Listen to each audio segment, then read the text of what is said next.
দৌলতাবাদের রুহিয়ার এলাকার বাসিন্দা হুমায়ুন রেজা। 26,000 চাকরিহারা শিক্ষকদের তালিকায় নাম রয়েছে তার। এভাবে চাকরি খুইয়ে রীতিমতো ভেঙে পড়েছেন।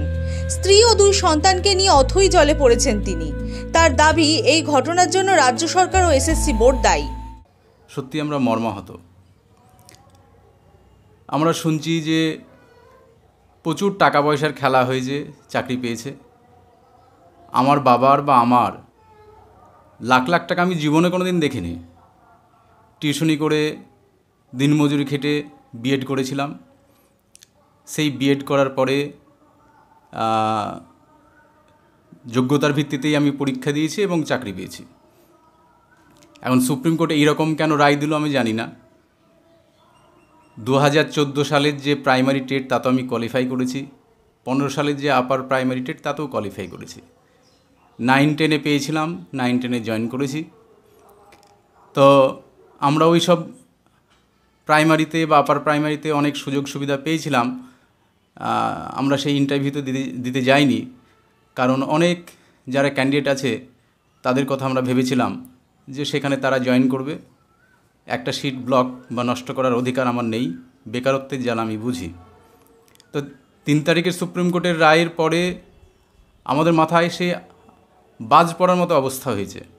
হুমায়ুন জানিয়েছেন, তিনি 2014 সালে প্রাইমারি টেট এবং 2015 সালে আপার প্রাইমারি পরীক্ষায় উত্তীর্ণ হয়েছিলেন। পরবর্তীতে তিনি 2016 সালে এসএসসি দিয়ে স্কুল টিচারের চাকরি নেন। তার উপরে গোটা সংসারের দায়িত্ব রয়েছে। 2 সন্তানের মধ্যে মেয়ে বিশেষ ক্ষমতা সম্পন্ন। মেয়ের চিকিৎসার খরচ জোগাতে হয় তাকেই। ফলে সব দিকে কিভাবে সামলাবেন সেই ভাবনায় ঘুম উড়েছে হুমায়ুনের। তাই চাকরি বাঁচাতে তিনি পরীক্ষার প্রস্তুতি নিতে শুরু করেছেন। আমার দুটো, একটা ছেলে একটা মেয়ে। মেয়েটা জন্ম থেকেই প্রতিবন্ধী, তাকে ফিজিওথেরাপি করাতে হয়। তার প্রচুর হচ্ছে পয়সা খরচায়, কোনো মাসে 15,000, কোনো মাসে 10,000 টাকা করে ওষুধই শুধু লাগে। তো এর আমি কোথায় যাব আমি ভাবতে পারছি না। শুনছি মুখ্যমন্ত্রী আশ্বাস দিলেন আজকে, কিন্তু সেই আশ্বাসেও আমি সন্তুষ্ট হতে পারছি না। কারণ যদি পরীক্ষাই হয়, সেই পরীক্ষা কবে হবে, কি ধরনের হবে, সেটা নিয়েও একটা সংশয় রয়েছে। কারণ এমসিকিউ পরীক্ষা, তাতে কেউ হয়তো 2টো বেশি ঘষে ফেলবে, আবার কেউ যদি 2টো একটা মিস করে ঘষতে, তাহলে দেখা যাবে আমরা যারা চাকরি করছি তাদের যদি তখন অযোগ্য প্রমাণিত হই, তখন সমাজের কাছে আমাদের অবস্থাটা আরও খারাপ পর্যায়ে পৌঁছবে। তো মুখ্যমন্ত্রী আজকে যেভাবে ডেকে আমাদেরকে নিয়ে মিটিং করছেন, আমি কিন্তু যাইনি, যেতে পারিনি। আমার পারিবারিক কারণে আমি যেতে পারিনি। খুবই মর্মাহত হয়েছে আমি। এটা অনেক আগে, যখন 2024 সালে 22 এপ্রিল হাইকোর্টের রায় ছিল, তারপরে উনি আমাদেরকে নিয়ে আলোচনা করতে পারতেন। তিনি তখন যেতে পারতেন, তিনি যোগ্য অযোগ্য লিস্ট দিতে পারতেন। দেখুন, সব থেকে যদি কেউ দোষী হয়ে থাকে আমার নজরে, আমি একজন শিক্ষক হিসেবে আমি বলছি, সেটা হচ্ছে এসএসসি। পরীক্ষা হচ্ছে, আমি পরীক্ষার জন্যই প্রস্তুতি নিচ্ছি, নিজেকে আবার তৈরি করছি। তবে বয়স হয়ে যাচ্ছে, তো সেটা একটা ভাবাচ্ছে। আগের মতো সেই শক্তি আর সামর্থ্য নেই, তবু চেষ্টা তো করতে হবে। সিভিক টিচার বা ভলেন্টিয়ার হিসাবে যদি আমাদেরকে যেতে হয়, সেটা আরও লজ্জার বিষয়। সেটা নিয়ে আমাদেরকে ছাত্রছাত্রীরা হোক বা সমাজ হোক, আমাদেরকে নিয়ে আরও বেশি খিল্লি করবে। তো আমি সেটা নিয়ে সেই বিষয়ে ভাবছি না। দরকার হলে অন্য পরীক্ষায় বসবো বা আরও নিজেকে তৈরি করব, কিন্তু আমি ভলেন্টিয়ার বা ওই সিভিক টিচার হিসাবে আমি যাব না। পশ্চিমবাংলায় এত বেকারত্ব রয়েছে যে এখানে 2,000-3,000 টাকা দিলেও অনেক বেকার ছেলেমেয়েরা চাকরি করতে যাবে, কারোর জন্য কোনো কিছু পড়ে থাকবে না। কিন্তু এটা তো সত্য, যারা ভলেন্টিয়ারি চাকরি করতে যাবে বা ওই ভাতার চাকরি করতে যাবে, সেখানে দেখা যাবে যে শিক্ষা ব্যবস্থাটা কিন্তু আস্তে আস্তে আস্তে ধীরে ধীরে ধ্বংস হয়ে যাবে। অ্যাকচুয়ালি আমাদেরকে নিয়ে তো রাজনীতি হচ্ছে। হ্যাঁ, সোশ্যাল মিডিয়াতেই বা মিডিয়ার মাধ্যমে আমরা শুনতে পাচ্ছি যে একটা বিল পাস হয়েছে, সেই বিলটাকে ঢাকার জন্য এইরকম রায় হচ্ছে। আবার কেউ কেউ বলছে যে শিক্ষা ব্যবস্থাকে পুরোপুরি বেসরকারিকরণ করে দিতে গেলে সরকারি স্কুলগুলোকে ধ্বংস করতে হবে, তার সঙ্গে বিভিন্ন সরকার জড়িত আছে, এই প্রসঙ্গগুলোও আসছে। আমি জানি না সিভিক টিচার দিয়ে কীভাবে স্কুল চলবে।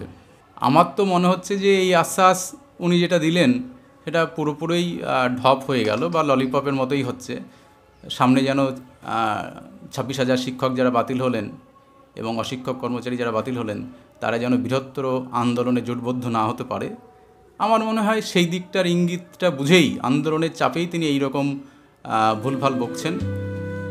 হুমায়ুনের স্ত্রী আলিয়া খাতুন জানিয়েছেন স্বামীকে তিনি স্কুল জীবন থেকে চেনেন। এই ঘটনার পরে তারা প্রতিবেশীদের প্রশ্নের মুখে পড়েছেন। সুপ্রিম কোর্ট যে রায় দিয়েছে তার মধ্যে আমার স্বামী আছে এবং সে যথেষ্ট যোগ্য। আমি তাকে স্কুল জীবন থেকে চিনি, কিন্তু এখন অযোগ্যর খাতায় ফেলে দিয়েছে। অনেকে আমাকে ধরে ধরে বলছে যে তোমার স্বামী অযোগ্য, নইলে চাকরি যাবেই বা কেন। এরকম শুনতেও একটা লজ্জাজনক পরিস্থিতি। আমার একটা মেয়ে আছে হ্যান্ডিক্যাপ, সংসারই বা চালাবো কী করে আমরা? যে আমাদের উপার্জন আমার ওই স্বামীরই, শুধু একজনেরই, কিন্তু আমাদের তো আর কিছুই নেই, জমিও নেই আর অন্য ইনকামও নেই। আর আমার হ্যান্ডিক্যাপ মেয়েকে অনেক করতে হয়, ওষুধ খাওয়াতে হয় বা ওর ফিজিওথেরাপি চলে, অনেক ওর পিছনে খরচ হয়। আবার একটা ছেলে আছে, সেই স্কুলে পড়ে, তাকেও বা পড়াবো কী করে, তার টিউশনি লাগবে, অনেক কিছুই আছে। তার মধ্যে আমাদের সংসার চলবে কী করে যদি চাকরি বা না থাকে আমাদের?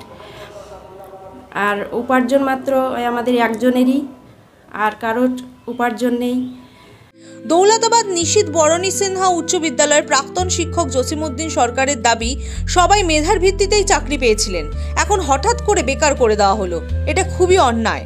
প্রথম বলতে হবে যে গোটা ঘটনার জন্য দায়ী পশ্চিমবঙ্গ সরকার। এই সরকার পরিচালিত এসএসসি তারা প্রায় 1 বছরের অধিককাল সময় পেয়েছিল সুপ্রিম কোর্টের কাছে। সুপ্রিম কোর্ট বলেছিল যে কারা যোগ্য কারা অযোগ্য আপনারা তালিকা করে দিন। এটা পশ্চিমবঙ্গের সর্বজন বিদিত যে এই চাকরি সরকারের নেতা, মন্ত্রী, এমএলএ, এমপি তারা বহু লক্ষ লক্ষ টাকার বিনিময়ে চাকরিগুলো বিক্রি করেছে। সরকার নেতা মন্ত্রীদের পিঠ বাঁচাবার জন্য এই পৃথক তালিকা সুপ্রিম কোর্টকে দেয়নি। তারা ভেবেছিল যে নেতা মন্ত্রীরা পার পেয়ে যাবে 5-6 হাজার বা 9 হাজার লোক যারা পশ্চিমবঙ্গের রাজপথে বসে যোগ্য ব্যক্তি চাকরি পায়নি, তারা আন্দোলন করছে, সেই রকমভাবে এটা একটা থিতিয়ে যাবে। কিন্তু কালকের ঘটনার পর সরকারের প্রধান পরিচালক মুখ্যমন্ত্রী বলছেন যে 7 তারিখে এই চাকরিহারাদের সাথে মিট করবেন। এটা আইওয়াস। মুর্শিদাবাদ থেকে মামিনুল ইসলামের রিপোর্ট, দ্য ওয়াল।